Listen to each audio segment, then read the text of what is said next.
রাজ্যসভার প্রার্থী হিসেবে সুস্মিতা দেবের নাম ঘোষণার পর তিনি ঠিক কি বললেন শোনাবো। রাজ্যসভায় অলরেডি বিজেপির তরফ থেকে যোগদানের কয়েক ঘন্টার মধ্যে প্রার্থী ঘোষণা করা হলো।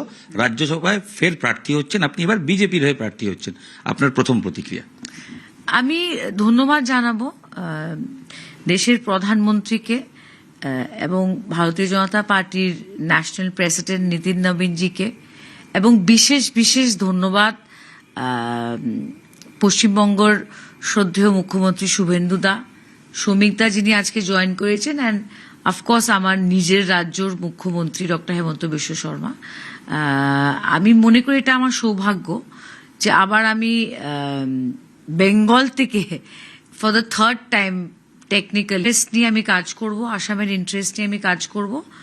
আর এখন তো আমি দুই পক্ষই জানি যে বাস্তবে কি হয়েছে বাংলায় এত বছর। শ্রমিকদের অনেক বক্তৃতা শুনেছি অতীতে, so I have seen both sides of the coin.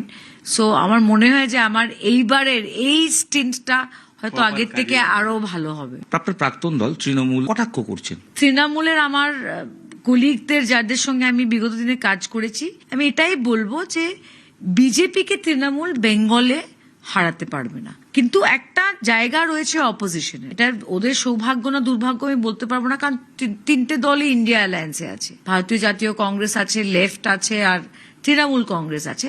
এখন ওদের মধ্যে প্রতিদ্বন্দ্বিতা হবে অপোজিশনের জায়গাটা কি নিবে। ডেমোক্রেসিতে we need a good opposition. মমতাদির দলটা কিভাবে উঠে এসছে, লেফটকে সরাবার জন্য মানুষ মমতাদির উপরে আস্থা রেখেছে। She was A movement. এখন ওনার আশেপাশে যারা আছেন ওরা হলো টুইটার আর ফেসবুক। রাজ্যসভার টিকিট পাওয়ার পর নিউজ 18 বাংলায় এক্সক্লুসিভ সাক্ষাৎকার দিলেন সুস্মিতা দেব। ক্যামেরা খোকন দাসের সাথে ইরন রায় বর্মন, নিউজ 18 বাংলা। বিজেপিতে সুখেন্দুরা, নিন্দায় তৃণমূল।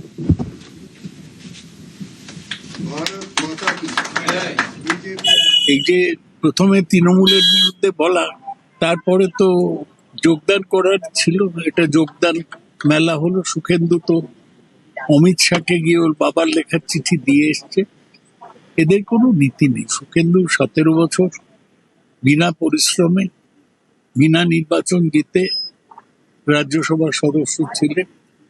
সেটা যাতে আরো 3 বছর থাকতে পারে তার ব্যবস্থা করবে। মানুষ এগুলো বিচার করবে যে কারা কিছুটা নীতি নিষ্ঠতা দেখাচ্ছে। কোনো যায় আসে না, এটা আবার বলছি, এটা আমাদের কোনো যায় আসে, এটা খুব তুচ্ছ খবর আমাদের কাছে। আমাদের দলের মূল ভিত্তি হচ্ছেন মানুষ আর মমতা বন্দ্যোপাধ্যায়। মানুষ মমতা ব্যানার্জির ওপর ভরসা করে আমাদের ভোট দিয়ে এমপি এমএলএ ইত্যাদি প্রভৃতি করেছে। যারা সেইটা ভুলে গিয়ে যা কিছু অন্যথা করবে, আবারও বলছি, সেক্ষেত্রেও মানুষ এবং মমতাই আমাদের দলের ক্ষেত্রে শেষ কথা বলবেন, কোনো এলি তেলি নয়।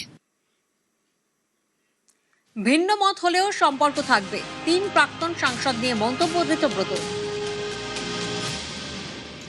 देखिए, इंडिविजुअल तीनों लोगों के साथ ही मेरा रिश्ता बहुत ही अच्छा है। शुभेंदुदा बहुत ही बुजुर्ग पार्लियामेंटेरियन रह चुके हैं, प्रकाश मेरा छोटा भाई जैसा है, सुष्मिता मेरा दोस्त थे। तो ये तीनों लोग ने एक निर्णय लिया था, तृणमूल कांग्रेस से इस्तीफा दिया था, राज्यसभा का सीट छोड़े थे। अभी इंडिविजुअली वो क्या करेंगे, इस बीच मेरा प्रकाश से, मैं जिस दिन दिल्ली में था, प्रकाश मेरा घर में आया था, तो प्रकाश के साथ उस दिन थोड़ा बात हुआ था, तब तो ये कुछ बोले नहीं थे। तो इंडिविजुअल डिसीजन जमहूरियत के अंदर ये तो लोगों को बनता है कि इंडिविजुअल डिसीजन लेने के लिए का बात तो जरूर होगा, क्योंकि पॉलिटिक्स डिफरेंट हो सकता है, वो लोग दूसरी किसी जगह में जा सकते हैं। मगर ये तो मैं ऐसा नहीं बोलूंगा कि इन लोगों के साथ मेरा संपर्क नहीं रहेगा। बुलुदा के साथ बहुत अच्छा संपर्क रहा है, और सुष्मिता के साथ पुराना दोस्ती, प्रकाश के साथ भी बहुत 2016-17 से प्रकाश को मैं जानता हूँ, छोटा भाई जैसा है।